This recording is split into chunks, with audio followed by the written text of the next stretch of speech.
That's why Khan's Chemicals have developed and manufactured prime yet affordable quality household brands Starlight, Miracle Mum, Exterminate, and Angie to care for your home and family. With a wide range of fabric softeners, dishwashing liquids, bleachers, and all-purpose cleaners, pine gels, bubble baths, and much more, Khan's Chemicals ensures your home remains our number one priority. For sales and other inquiries, call 011 933 4021. Khan's Chemicals, cleaning your home the way you want. Your perfect companion, Radio Al Ansar. Shifa Private Hospital is proud to announce it has received the Diamond Status Award from the World Stroke Organization, the highest global recognition for excellence in stroke care. Now, this honor reflects our commitment to rapid response, advanced treatment, and world-class outcomes. We're also proud to have received Discovery Health's Better Than Expected Award, the highest level of recognition for the second year in a row. Lenmed Shifa Private Hospital, delivering excellence and saving lives. How's that one? Tops. Like one, right? Tops. I want to be the voice of Big Five now. Yeah. Huh? You're lucky. Wow. Big Five, number one. Right, we're back in action now. You got Manu Nayaga, the man, the myth, the legend in studio with us. We gave you a brief introduction as to who he is. He hails originally from Asherville, but like a gypsy, he's traveled around and he's made his mark all over. That's right, yeah. All right, so you grew up in Asherville, and talk to us about your sort of childhood, your upbringing, the schools that you've also went to as well.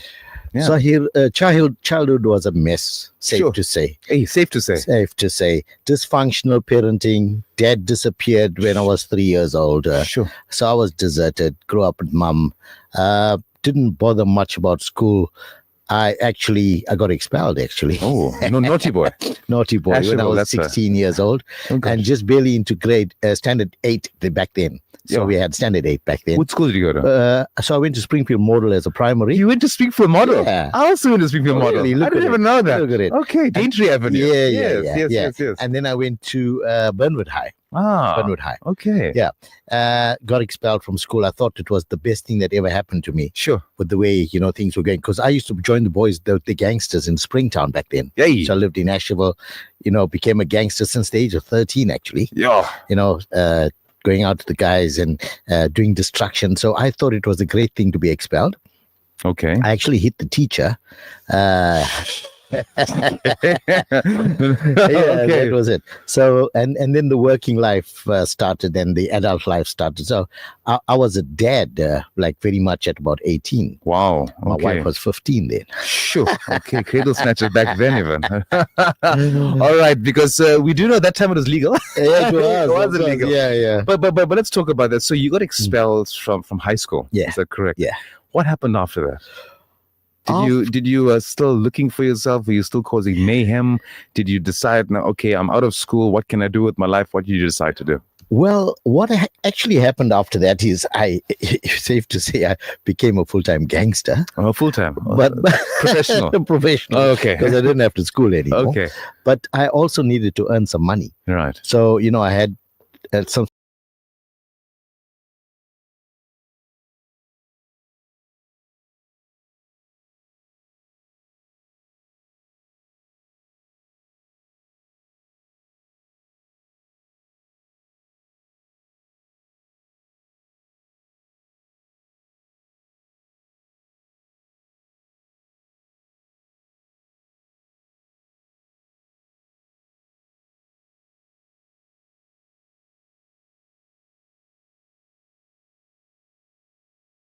blocks of separating them, putting them neatly into a tray. At 4 a.m? Yeah. What? Yeah, that was hard life. Eh? Yeah. Sure. We used to freeze ourselves to death. Jeez. Okay, so you used to chip away, finding away all that drumsticks and wings. Yeah, and then set them out nicely on the tray, yeah. So that it looks nice and presentable for the people to come through and buy it about 7 or 8 o'clock when the butcher shop opens. Sure. So from that time, how long did that last for? Yeah. Oh, no, I was a gypsy. I was an absolute gypsy because I battled with an alcohol and a drug problem. Wow. All right. Yeah. And so I was like just all over the place, you know. Okay. Distraction was my middle name. So, you know, I'd go out of my way to do things that I wasn't supposed to be doing, Mhm. dishonest behavior. So I was just all over the place. Oh, But I wow. made it happen, safe to say. Absolutely. And then, I mean, from the poultry business, what did you get into after that? Oh, man, you know, there was a time where I actually opted to join the police force just to get a uniform so I could do crime in uniform. She could do crime in uniform. I actually did. Have you heard of Thomas Stander? He used to do that. He was a I know Thomas. You know Stander. Thomas Yeah. The Stander Gang, isn't yeah, it? the Stander Yeah, gang yeah. back in the day. Yeah. So that's interesting. So you were quite a menace to society. Quite a menace until they caught up with me, and then Yeah. I was, I left the police force with flying colors. Oh, so you were in the police force? Oh yeah, Oh, yeah. okay. I lasted 4 years. Wow, lasted 4 years. So- Before what? Yeah. What was the turning point? Before they kicked me out. Oh, they kicked you out. So you yeah, got yeah, expelled from there too. yeah, yeah, Sure, they must have kept an eye on you, eh? yeah, yeah. So then, how old were you when you entered the police force? And what were you, Metro, SAPS? What are you still No, studying? or- SAPS, Sydenham. SAPS. SAPS, Sydenham. Sydenham. Yeah, yeah, Hey, yeah. you're on the Yeah, corner. Yeah, Okay. yeah. And how was that one? Well, Were you committing crime in uniform? I was. I was. Yeah. So honest. Yeah. I love Yeah. it. So I joined a group of notorious people from the Springtown Asherville area, Yeah. and so they I was sent by them Oh, to join the police force. this sounds like the movie The Departed. So Yeah? so Yeah. we could have a link, and we did certain things, and I used my personal card to do some raids and do some stuff, and Oh, we ended up with lots of alcohol in the weekends, and So you used to confiscate. yeah, stuff, and yeah. then- We knew which were the gambling schools that had a lot of money, and we used to go there and come back with all the money and all sorts of things. How old were you then? Oh man, Early 20s? early, Mid-20s? early, very, very young, very young. So, 18, so that yeah. lasted 4 years before they caught up with you. Well, listen, my destructive life lasted 27 years. Sure. It lasted 27 years. Wow. And Just as long as Mandela was in prison for. oh, And you you were thereabout. causing stuff to go into prison. look at that. Eh? I didn't even realize that. Okay, so Yeah. 27 years of destruction. And Yeah. so what is the moment where you decided it's now finished with destructing, it's now to construct? But before we get there, so what other sort of jobs along the way did you sort of encounter or put yourself through before you had that turning point of the catalyst that said, okay, let me take a step back here and change my life? So what other work were you involved with? Okay, well, let me give you the most interesting one. Mhm. So eminently, I run a very professional panel beating company, as you know. Right. How did I get into it? Yeah. I was an alcoholic. I had an accident with my car. It needed to be repaired. Okay. Then I lost my job as an insurance salesman for a insurance company called Norwich Life back then. Okay. I don't think you'd remember that. That sounds familiar. Norwich Life, it yeah, does sound familiar. right. Yeah. And so I lost my job as an insurance salesman and couldn't pay the excess.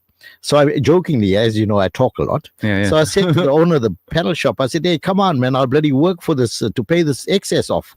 And he said, okay, I'm going to take you up on that. Yeah. So I needed to work for a month or two as his PRO. Okay. And so I started then. Okay, and I'm still in the industry some 37 years later. So the saying goes, we meet by accident. There we go. Is that We your meet slogan? by accident. We meet by accident. Yeah. How interesting that it took an accident for you to sort of realize that there's all those dents in your life needed to be repaired. Correct. Is that a safe way of Yeah, saying it? yeah. So you got into the sort of panel beating world, and then how long were you in there before you decided to say, okay, I think I know what's going on. Maybe it's time for me to open up my own. Oh, what a good question, Zahir.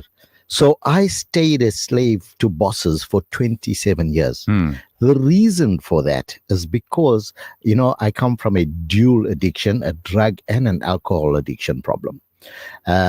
Safe to say I've been to 5 rehabs or 5 treatment centers. All right. So if you don't mind me asking, mm. what was your drugs of choice at the time? So alcohol, Mm. all right, any type of alcohol, and drug of choice at that time, by the time I'd ended, was crack cocaine. Rock. Uh, Is it rock, yeah, Is it rock, Is that yeah, called rock? yeah, rock, That's yeah. a destructor, yeah. That takes you rock bottom. Yeah, Yeah, literally. you can't go further. That's where I was, Sure. Yeah. Yeah. So 5 treatment centers later, and then when I recovered, Even my mom couldn't believe that I was clean. She didn't want to see me. I was clean for 3 years. How was that relationship with your mother growing up? Wow. In the 27 years. Well, my mom actually wrote me off a long time ago. What? Yeah, because I was very destructive. Sure. I was very destructive. But 3 years before she could die, Zahir, Yeah. she was diagnosed with cancer, and she said to the doctor she wants to die in my arms.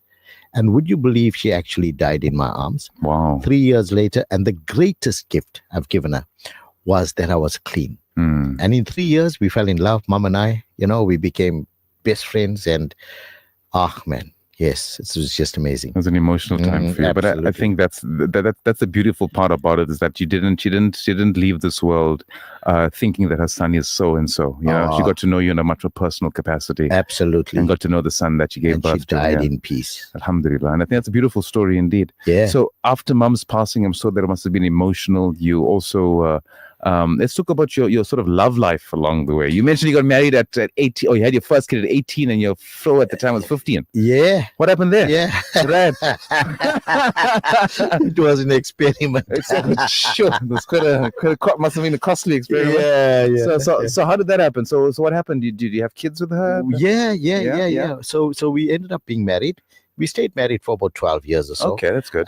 Wonderful person. Yeah. And and then strangely, we divorced after having 2 kids. Wow. Okay. Yeah. So my eldest is in her 40s now. Mm-hmm. Okay. So having 2 kids, we divorced for about a year or 2, and then we fell in love again, got married again, and another baby. That was my son, Dr. Jerry Naig at Ahmed Al Khadi Hospital, quite a prominent doctor there. Hey, but a doctor in the family too, man. Topo. What you talking? Yeah. Okay. Good one. Yeah. So you got 3 kids? No. Oh, more? Big five. Big five. Is my 5 kids, and they all behave like animals. Eh? Come on.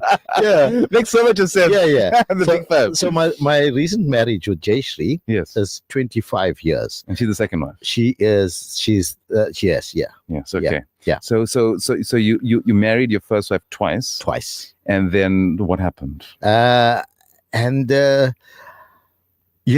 think I was too used to the ways of the world. I was very irresponsible. Or were you irresponsible at that time? Absolutely. Okay. Yeah. So how were you as a father during your whole 27 years of debauchery and all those kind of I things? think it was a bit of a mess, if I had to be Okay. say that very safely. Yes. I thought my responsibilities was the financial part of it, and the discipline part of it. If you made naughty, come let me whack you, kind of thing. Old school. Yeah. But the rest of it, I'd leave home on a Thursday, probably arrive on Sunday or Monday. Oh yeah. If you're lucky. Hey, if you're lucky. Yeah, don't ask any questions, that kind of thing. So very irresponsible, So I'm very responsible for the damage that I've caused to a lot of people, Did you make peace with your past? I tell you what, I've learned that in order to make peace with my past, I need to be the best version of myself today. True story. So Nicely put. if I could be the best father today, that is immense enough for the wrongs that I've done. Mhm. There's nothing else that I can go back and fix from the past. True story. Right. It's But done. Yeah. being the best version of myself, and that's why I'm best friends with my ex-wife as well. Okay. Because I've caused her, and to be the way she is, one innocent person, having to meet up and associate with a messed up person like me, and when the penny drops, we eventually realize and to take responsibility, to actually own your stuff and say, listen, I am responsible for that damage. I think it's what defines me. So what was the actual sort of turning point or the catalyst or the moment in your life where you realize, okay, after 27 years, now it's time to come clean, to put my life in order and to pursue passions in my life to make me go on the right path? Zahir, you very much sound like I had to make a decision. I really didn't. I had no choice. The hole in my soul, Zahir, became too much. Okay. I could not handle the pain.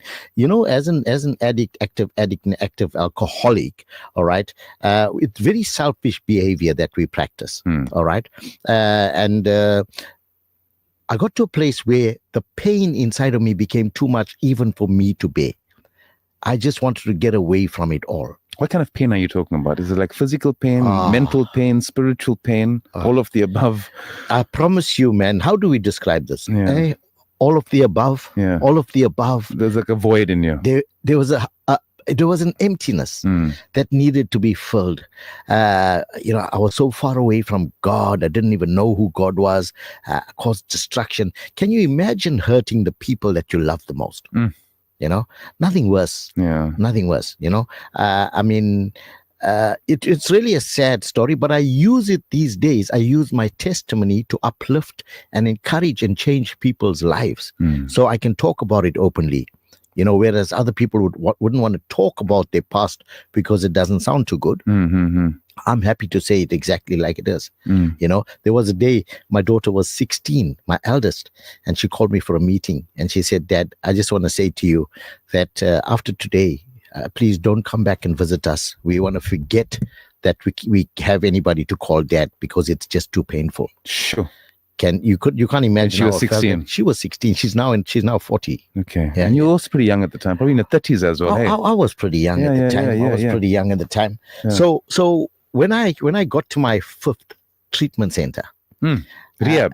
rehab, Sure. I couldn't even pay for it. Hey. And they put me out in a day. And they said to me, "Listen, if you don't, here's the phone. If you can't make your phone calls and get the fees together, you've got to leave." Mm. And I ended up having an argument and a fight with them, simply to say to them, "I'm too scared to go back onto the road. I'd rather be dead." Hey. Right? I said to them, "Get a truck to my house, load my furniture, sell it, do what you need to do. I need help." So you acknowledge that you had a problem. That was my turning point, Sahir. Okay. That was my turning point, yeah. So that was literally rock bottom. Rock bottom. And from that day forward, from that moment, it's been a journey from then till here. Mm. And that's, just over 22 years now. 22 years Yeah. clean, sober, Yeah. and now you're full force doing what you love. Yeah, absolutely. One of the sort of lists of your versatility as an individual, jack of all, as they say. You're also a comedian.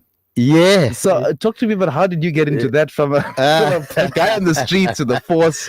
So do you use comedy as a way of sort of numbing the pain in your life? Do you see comedy as a sort of avenue or as an outlet to sort of make other people laugh, to numb your own pain?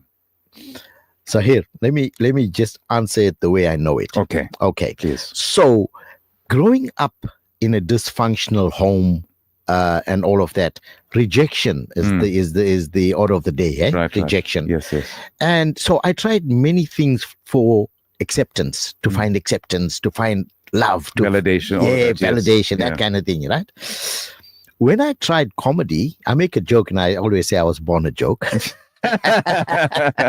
Yeah. When my father came to see me in hospital, he put his hand on his hip and he said, "Is this a joke or what?"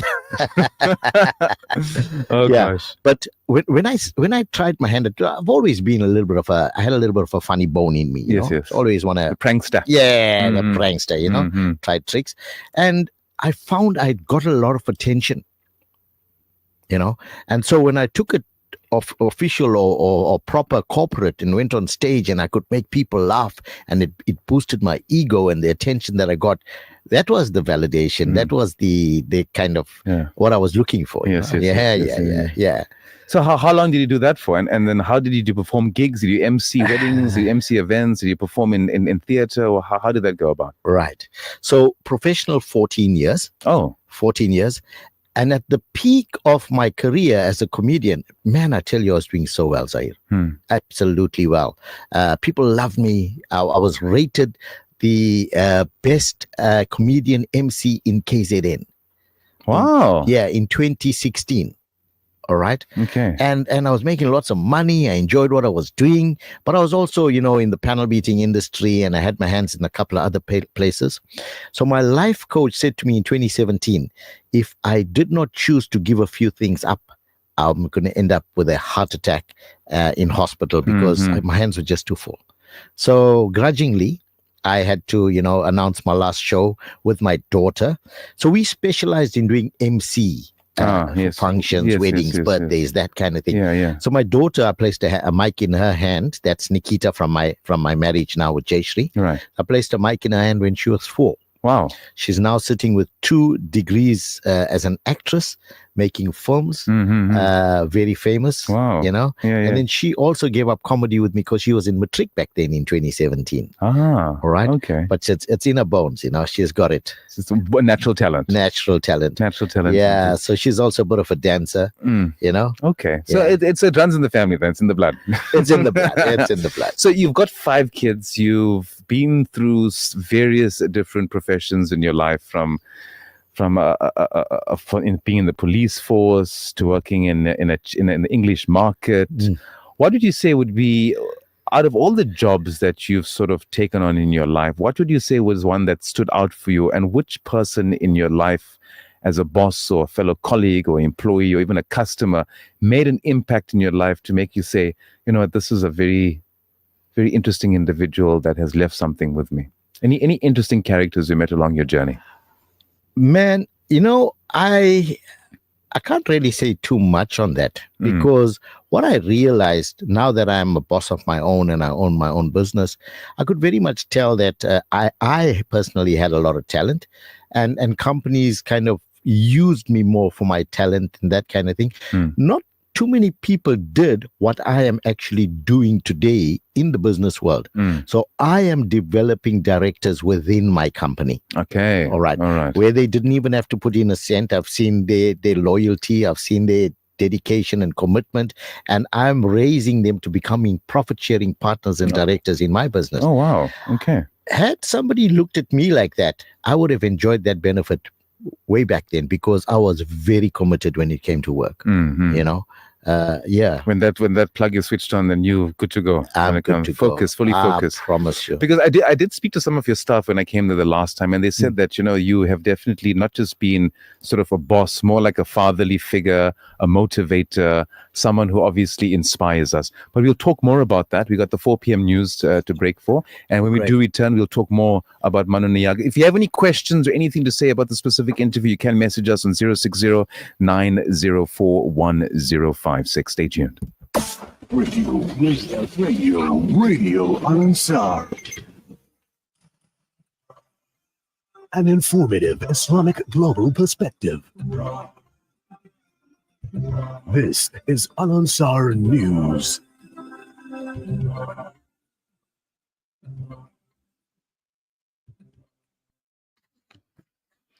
Making news this hour, the 10th of June, the news from Durban, 90.4 FM, Pietermaritzburg, 105.6 FM. Missing epileptic Durban teenager is found, Ameri Kimonina. An 18-year-old epileptic Durban teenager who had been missing for over 2 weeks has now been found alive. Tato Kake was last seen leaving his home in Ntuzuma to use the toilet outside. He was later spotted near Kwamashu on the same day. Tato's father, Lifa Kake, says he found his son after an unknown caller informed him that Tato was seen at the RK Khan Hospital.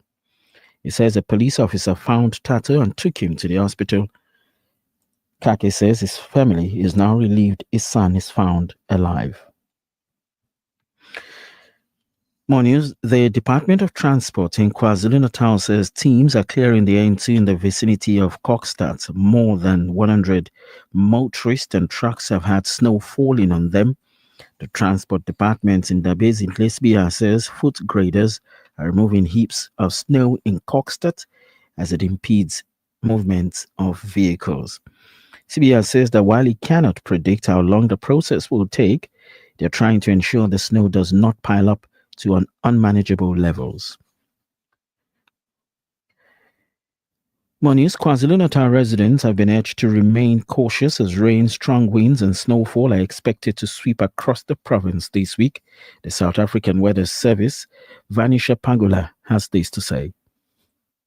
Let's start with the snowfall. We're expecting the snowfalls over the Eastern Cape. They might touch some areas over KZN and the Drakensberg areas. We also expecting it to filter into in places the high-lying areas of the Free State as well. As a result, we're expecting this cold temperature to start pushing in over Gauteng, especially tonight. The morning of tomorrow will be slightly chilly initially we expect anything between 0 and 3 degrees, but we expect a gradual improvement as we move towards the end of the week over Gauteng. Most of the cold air will be felt over Gauteng tomorrow. So it will be the coldest so far ever since we entered into our winter season. But that does not mean it will be the coldest for the rest of the winter, because we're just beginning our winter season. So we will monitor throughout. More news. The Northwest Health Department says the remaining 23 bodies of illegal miners who were retrieved from Shaft 11 in Stilfontein will be buried once all necessary administration has been satisfied. 30 unclaimed bodies were buried today in a funeral in Jubatin, in Klexdorp, and Kanana in Orkney. 78 bodies were retrieved during the government-led operation in January this year. The department spokesperson, Chekofatso Motide, says that 30 bodies have been successfully buried.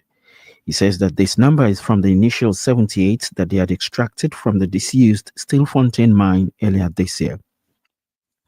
And finally, international story. Former Israeli Prime Minister Ehud Olmert says US President Donald Trump should force the Tel Aviv regime to terminate the war in Gaza. Olmert made the comments in an interview earlier today as he continued to criticized the Israeli war on Gaza, saying it is a crime, and is insisting that a so-called two-state solution is the only way out to end the protracted Israeli aggression in Palestine.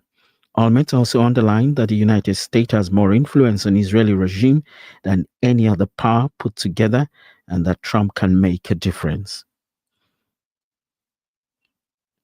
Your financial indicators ran to the dollar 17 rand 68, the euro 20 rands 23, the British pound is 23 rands 92. Your weather, 24 degrees. A quick reminder of our top story: an 18-year-old epileptic Durban teenager who had been missing in the last 2 weeks has now been found alive. Tatu Kake was last seen leaving his home in Ntuzuma to use the toilets outside of the premises. That's the news. We now cross over to Pietermaritzburg. Making news in Pietermaritzburg, 105.6 FM. The Msunduzi municipality has announced emergency water shutdowns in parts of Woodlands, Lincolnmead, and Cleveland this afternoon due to urgent valve replacement work. Good afternoon, I am Huda Ahmed.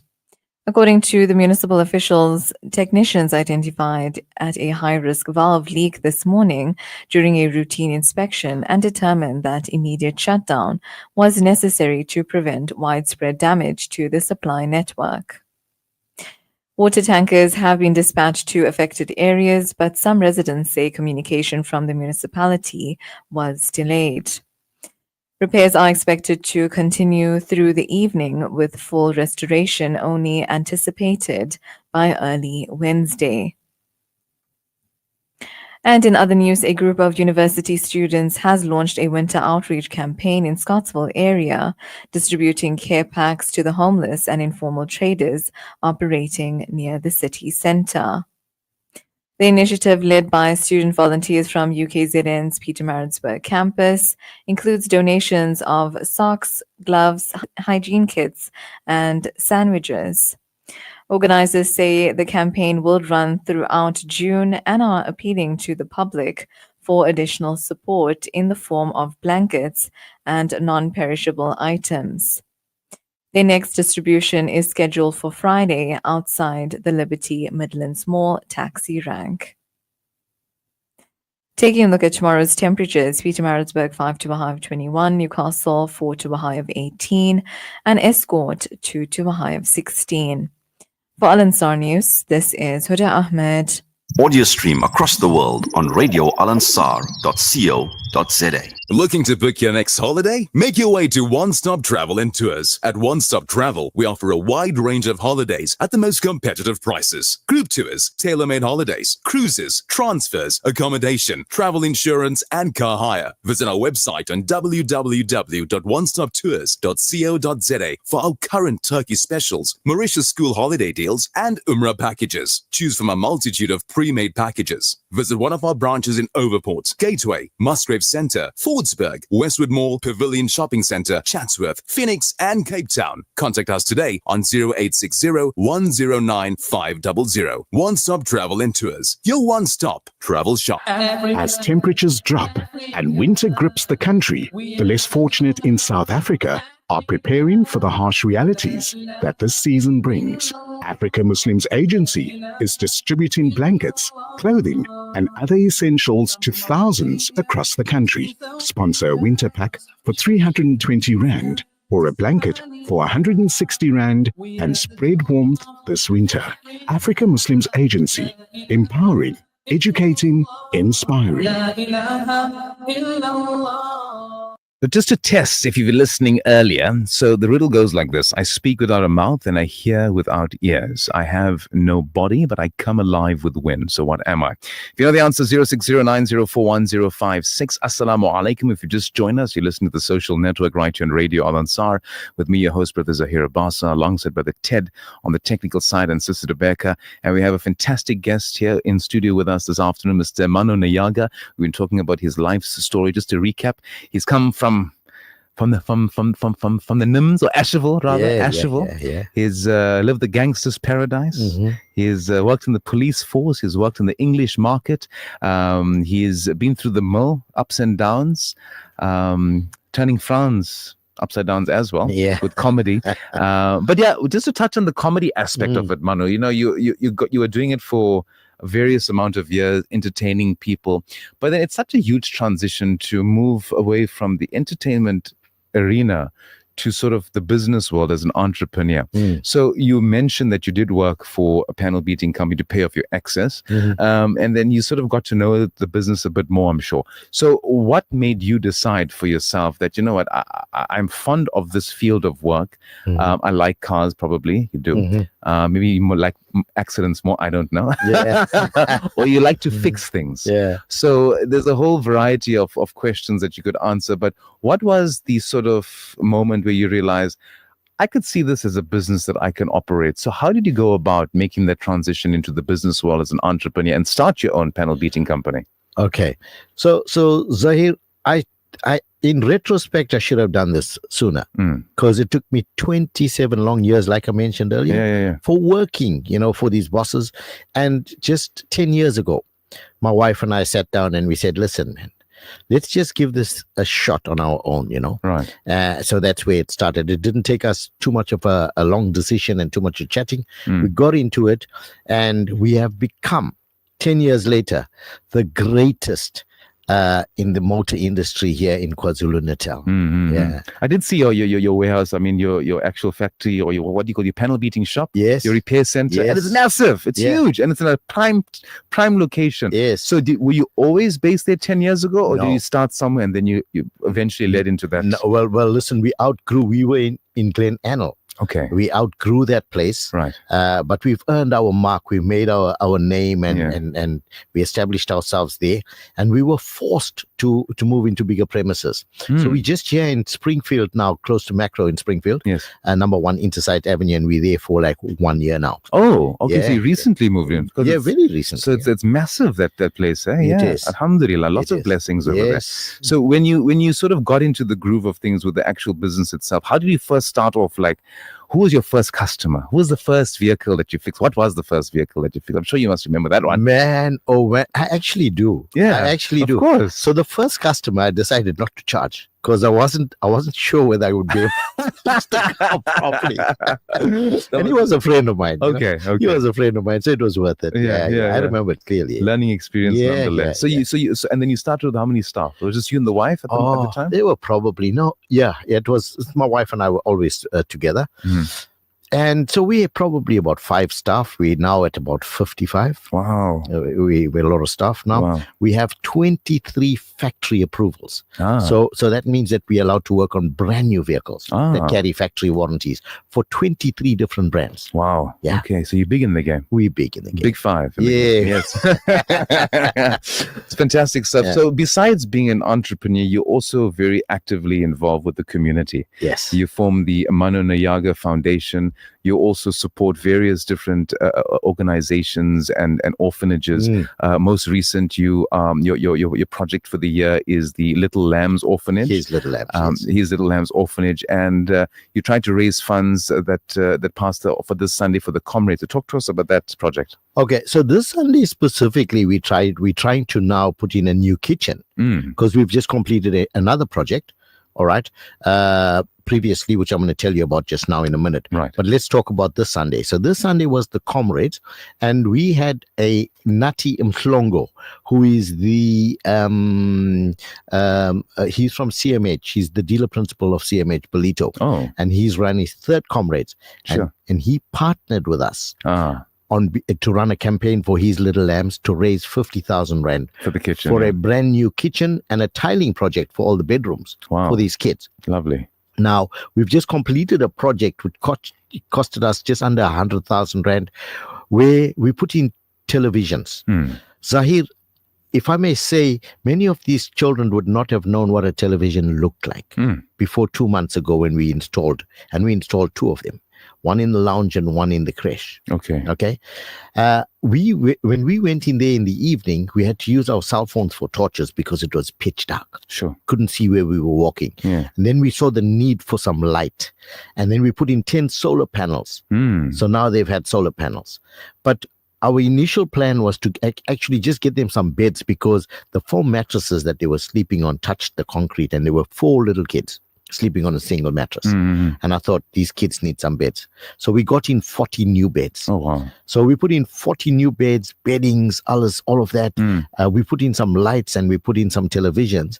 And now I'm getting complaints from the owners, Don and Linda McKenzie. They're old 80-year-old couple. Yeah. And they're complaining that these kids don't sleep until 2 o'clock in the morning because they're just having fun every night. Alhamdulillah. So community means a lot to you. The people mean the community projects means a lot to you. So what else has the Manu Nayaga Foundation done for the community? Oh, we've done so much, Sahir. We take on different projects at different times. So currently, it's the His Little Lambs, and we're putting all our effort and energy into that. Sadly, I lost little baby Charmaine. Oh. She was 9 years old, and she died tragically in a car accident. Oh, goodness. A year and a week ago. Sure. And I was the last person she spoke to before she died in that car accident, because she would talk to me on a voice note every morning before she jumped into a school transport. So she was 9 years old. I met her when she was 6. She was deserted by her parents when she was 2, and she was a quadriplegic. Sure. And she was taken in by Lindiwe as a foster mom. The child needed a wheelchair. She was actually crawling on a bum. Shame. And so she needed a wheelchair. Somebody brought it to my attention just to try and organize her a specialized wheelchair, because she had very thin arms and thighs and very, so we needed chiropractors, we needed manufacturers, we needed spec. And it came at a cost. So I managed to get that going for her, fell in love with this little child, and I took her for all her outings. I celebrated birthdays with her, a huge birthday at Japanese Gardens. We really splashed out, took her to the malls for dinners, and we did all sorts of things, bought her clothes, celebrated her Christmases and birthdays for her. And it lasted 3 years, and Sahir, that was it when I got that call that fatal morning. Sure. And sadly, they called me to the accident scene, which was, that was a little bit devastating. Condolences to you and the families. Thank you. It's not very easy to lose someone. So when it comes to sort of the community projects, I'm sure it holds very dear to your heart. As you mentioned, you've provided beds for 40 new beds for the orphanage, some TV, making their lives a bit more entertaining for themselves, and obviously opening up their eyes to the world. But you've also mentioned in the introduction that you're also working on an autobiography book called From the Guttermost to the Uttermost. That's right. So why that specific title, and what does the book actually entail? Awesome. So it is my autobiography, like you have mentioned. All right. The title, From the Guttermost to the Uttermost, simply talks about my story, a dropout, a destructive human being, riddled with addiction, alcohol and drugs, a total write-off. What's worse than your mother writing you off? You know what I'm saying? It's the worst, and transitioning from that struggle, All right, from the struggle, and it's self-inflicted pain, if we may call it that, but turning it around to become a champion of a human being, to trying to become the best father of the day and the best husband, and taking care of people that have needs.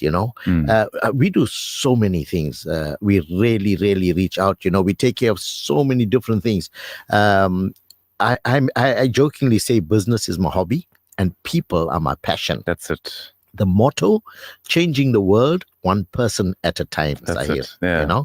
So It's not like Gandhi there, boss. Being the change you want to see in the world. There we go. Fantastic. So Yeah. I think that this is a very heartwarming story that you have shared with us. And thank you so much for being so open about your life, the adventures that you've been through. I'll be waiting for the movie to come out. Yeah. We have to work on that one. Yeah. But I think it's a story that needs to be told. And even with the humor attached to it, it just shows that, yes, you can go through a lot of turmoil, a lot of dysfunctional things that happens in your life. You can be sort of like a menace, but you find yourself, you ground yourself, you accept that you have responsibilities in your life. You accept that, you have children and you have also your significant others that also has to bear the brunt of the things that you do in life. Yeah. So your story is definitely inspiring, and we do appreciate you joining us here on the airwaves. So my last one, we got about 2 minutes left. What words of inspiration, motivation, or upliftment can you share with the listeners for those who are actually in a rough patch at the moment, for those who are sort of the other half of a person who is going through what you've been through, who is the menace to society, for those people sort of being the person in your shoes, and for those who are watching the person in your kind of shoes, what message do you have for them? Awesome. I love it. So the world is suffering out there. People are really battling out there. And my message to the world today is, you know what? We all have some untapped potential. Just don't give up. Yeah. Don't give up. But we cannot do this by ourselves, Zahir. We cannot do this by ourselves. So my message is, jump onto the passenger seat, give God the driver's seat. There you go. And with that connection, I promise you, anything is possible. God can do for us what we cannot do for ourselves. Subhanallah. And we just got to stay at it and just be positive, and it's going to be all right. There you go. Beautiful words indeed. Manu, we thank you so much for joining us in the airwaves of Radio Al Ansar. I wish we had more time, but we've got to know you a bit better, and we do hope to sort of meet you again in the near future. And we do appreciate you sharing your story. I'm sure that the listeners are quite taken aback with what a wonderful story that you shared with us. And we do hope for those looking for light at the end of the tunnel that one should never give hope, no matter what situation that you're in, no matter what background you come from, no matter what financial situation you go through, no matter what kind of personality you think you might have, you can always progress forward, becoming a better person. Like yourself, Manu. I think you are definitely a prime example that you can come right from a hard life. Yeah, absolutely. Yeah. If you look at my life, anything is possible. Absolutely. Right. Don't give up. So we're going to be voting for you for Influential Man of the Year this year. Great stuff. Yeah. July.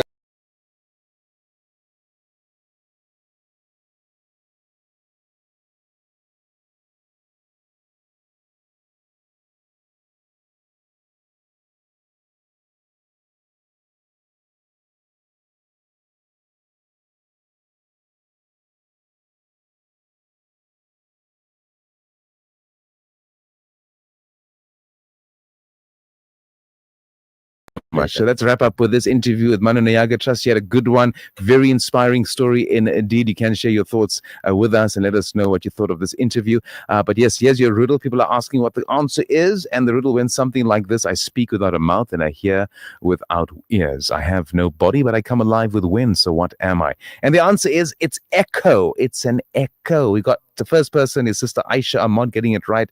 We got Sister Razia Ismail also getting it right. We've got Sister Rooks getting it right as well.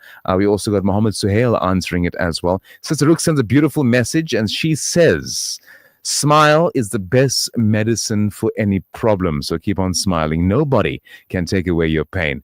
Put everything in your hand. Allah subhanahu wa ta'ala puts everything in your hands today. my family, my health, my home, my security, my fears, my feelings. You're the only one that I trust, Ya Allah, with all that I have and all that I am. Thank you for being my pillar of strength. Ameen. Ya Ghafoor, forgive us. Ya Rahman, have mercy on us. Ya Hadir, guide us. Ya Haymun, protect us. Ya Razak, provide for us and all those who are less fortunate. Ameen. May Allah subhanahu wa ta'ala bless the team as well as the entire ummah of Rasulullah sallallahu alayhi wa sallam. And thank you once again, Manu, for joining us here. Big thanks to Brother Ted, Sister Rebecca, all of you for joining us. Up next is the afternoon jam with Brother Ted and Brother Fahim and Sister Amina. I think. Yes, okay. She joined the team officially. Okay, so fantastic stuff. So there we go. The Threes Company. The Threes Company. All right, so you can catch them up next, and then thereafter, Brother Siraj Basa with Straight Talk from 6 to 7 p.m. From myself, Brother Zahir, and the team signing off until next time. Look after yourself as well as one another. Assalamu alaikum wa rahmatullahi wa barakatuh. A station for conversation, Radio Al Ansar. Looking to book your next holiday? Make your way to One Stop Travel and Tour.